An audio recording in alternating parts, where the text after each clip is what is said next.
I like going out and talking to kids in school, whether it's little kids that we go and read to or middle age, and I really enjoy coming to talk to college kids because you're really on the cusp of making some decisions that are going to impact the rest of your life.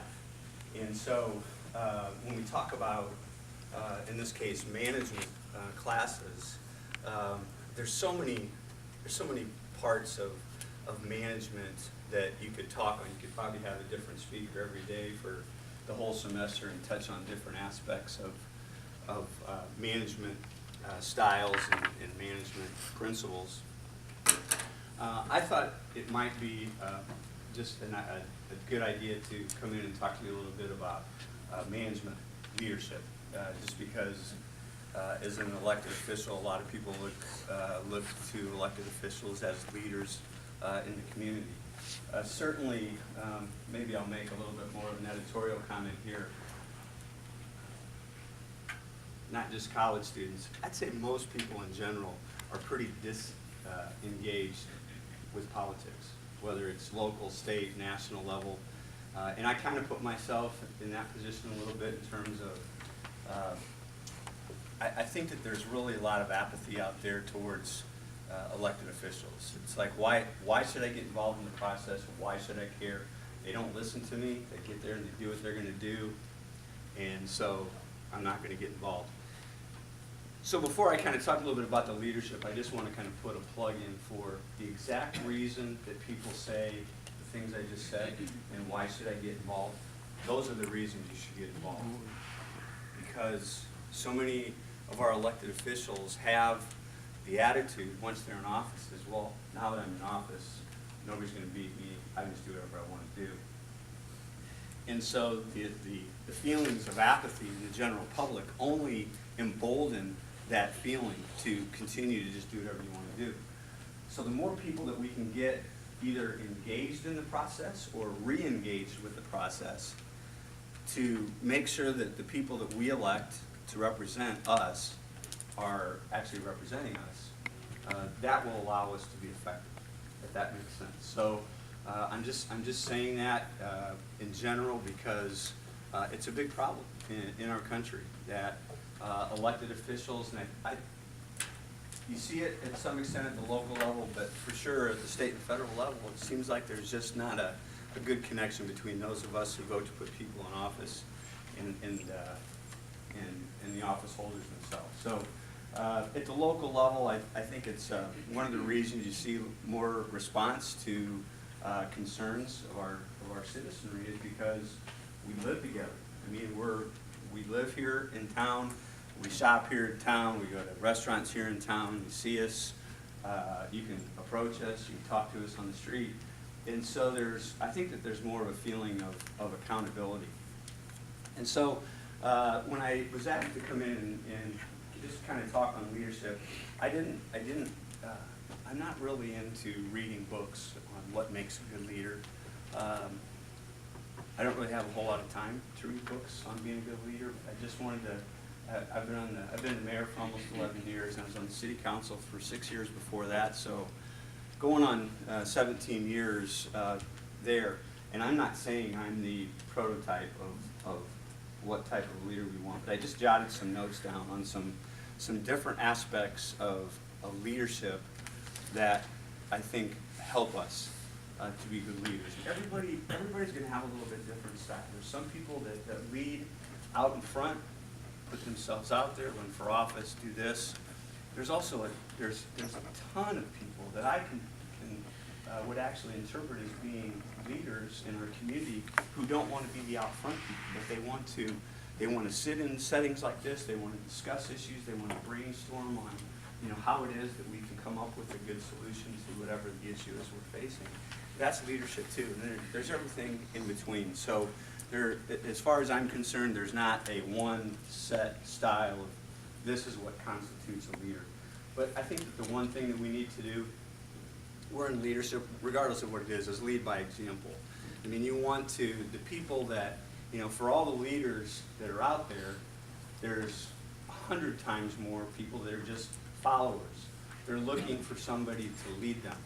And that's not because they don't want to be a leader themselves. It's just because that's the way it is. You have a leader and you have people that follow them.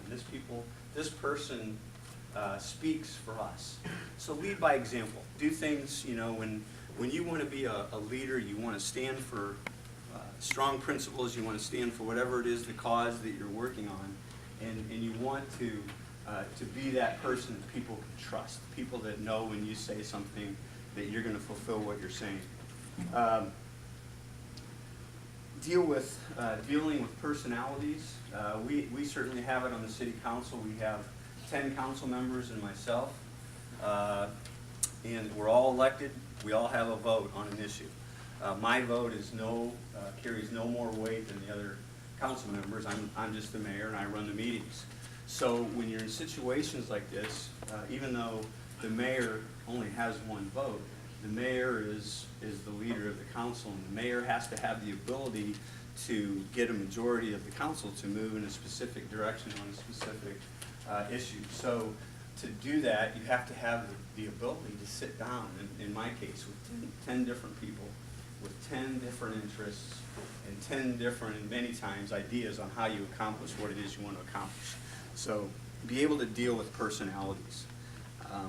You know, there's no two people in this world are alike. There's no two of us that always agree on everything at every time and on all occasions. So you want to make sure that to be a leader, you have to be able to deal with people and accept the fact that some people aren't going to have the same opinion as you do. You might be able to sit down and talk with them and just agree that you're going to disagree, but you have to be able to do that civilly, especially in a management situation. You can't get into a shouting match and say, well, it's too bad I'm the boss, you lose.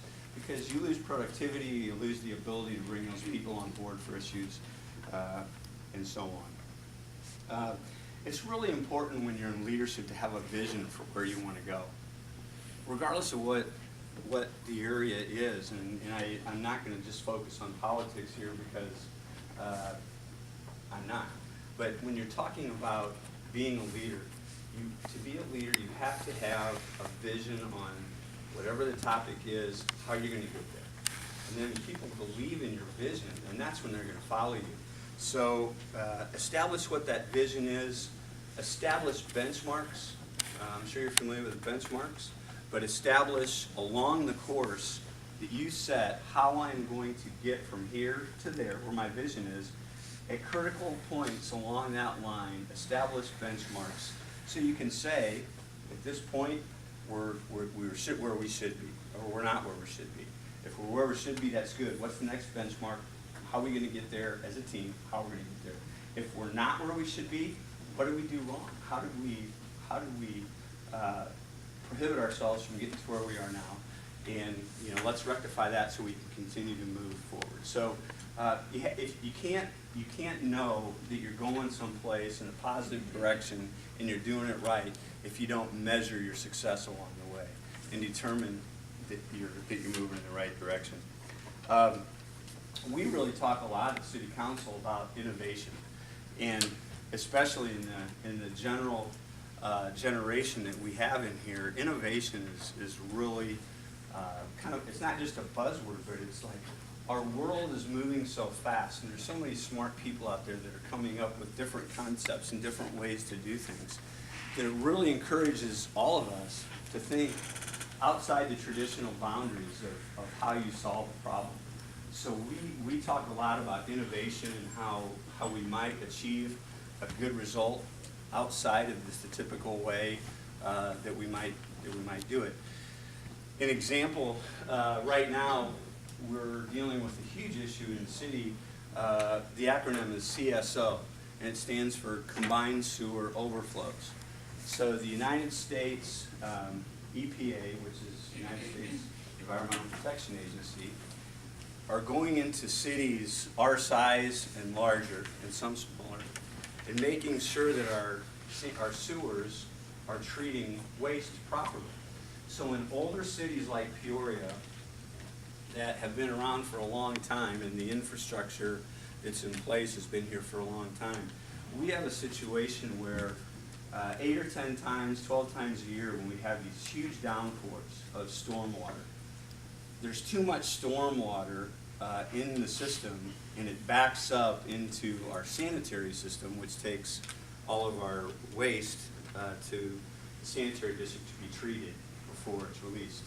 So what happens is, I'll try to be a little bit more exciting here quick. So it's a little bit more exciting, or a little bit, what happens here is when the sewers overflow, it washes the waste. Instead of going to the treatment plant and get treated, it just goes right into the river. That's a huge problem. So this is an example of innovation. So the typical way that the United States EPA deals with this, and other cities that have it, is they put this great big pipe, about 10 foot in diameter, underground in the area where you have these overflows. When it rains really hard, instead of overflowing the sewer system, the water just flows into this great big huge pipe that's several miles long and 10 feet wide. And after the rain stops, that water is slowly released into the sanitary system, and the water is clean before it goes on. So it achieves the goal of making sure that the water is treated before it goes into the river, but it's a huge cost. And in our case, it's estimated to be about $300 million. So, and we don't have a choice. The United States government comes in and says, you got to do it. We don't have any choice. This is how we would do it. We have a team that's, it's an innovation team that's working on other ways to do it. We've actually proposed the first in the country green solution to the CSO problem. And what we've come up with is a system, most of Peoria is built, we have a lot of sand under our city. So the sand has the ability to act as a filter. When it rains, the water just goes through the soil, through the sand, back into, there's underwater aquifers and so on that takes the water back to where it came from. But we've come up with a green solution, and instead of putting this great big pipe underground, we're gonna make pavement. It's called semi-permeable. That means water will be able to get through it. So instead of hitting concrete, running down to the sewer and into the system, the water will actually go through the pavement, down into the ground, through the sand, and clean itself and be back in the aquifer. In addition to that, we're going to create, if you guys have ever noticed across the street at the museum, a lot of green space around there, a lot of plants, bioswales. They not only look nice, but they actually are accomplishing the same thing that we're going to be doing with our proposal. It takes the water into those green areas, absorbs it in, and through the ground instead of into the sewer system. So what's going to be accomplished by the innovative way that we're looking at addressing the CSO is, instead of burying a $300 million pipe underground that we're never going to see, but we're all going to pay for, we're actually going to significantly minimize the water that comes, that rains. Instead of going into the sewer system, it's going to go through the ground. So we're going to have beautification projects all along, and it's mostly down in the Southern Valley. So it's going to go from the bridge here at I-74 down to about just past MacArthur. So that whole area is going to see all these beautification projects, nice areas in our city that could use a beautification, and it's going to create jobs at the same time. And then the third piece is, so beautification, create jobs, and at the end, it's going to be cheaper than the $300 million that the United States government wants us to spend. That's just an example of innovation. It's thinking outside of a typical engineering solution to this problem. And at the end of the day, we think it accomplishes a lot more. So innovation, big key word, but there's a whole lot of smart people out there, including probably almost everybody in this class, that think outside of the traditional boundaries of how we address these different problems. So if you're a leader, think innovatively. Think how you can innovate to provide leadership. Don't be threatened by opinions other than your own. You always come up with a better solution. Not always. Usually you'll come up with a better solution to whatever the issue is that you're tackling if there's more than one person that says this is what we should do. listen to everybody's ideas, try to figure out why it is or isn't a good idea, and incorporate as many of those ideas as you can into the solution. You know, in politics, one of the keys to succeeding in politics is being able to collaborate like that, being able to work with people that have a little bit different ideas.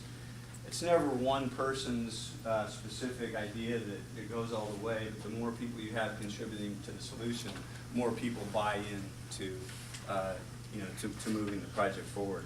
And then, you know, learn from other people. I mean, learn from other leaders and how other people, you're always, every situation you're in a day, there's going to be somebody that, and in many cases it'll be you, but somebody's leading a discussion, somebody's leading a group that you're actively involved with. Observe their leadership style. Say what you do like about that, what you don't like about that. How can I use their leadership style to improve mine? So those are just, I tried to talk fast so we could leave a little bit more time for Q&A, but those are, don't talk fast. Those are just a few practical and real life examples of different things that I've learned over 17 years in terms of how to try to lead by example, how to try to make sure everybody that you work with feels like they're a participant and part of the solution, and innovation, thinking outside of traditional areas to achieve the results and work on whatever the problem is that you're working on, and whatever that may be. A lot of this was kind of broad, but you know, when you say I'm going into business and management, there's literally thousands of different areas in business and management that you can at some point in time focus in on that you'd like to pursue in terms of a career. But I think that in general, the concepts that I've outlined here today, you can probably practice those and somehow weave those into the direction that you choose to go. Okay.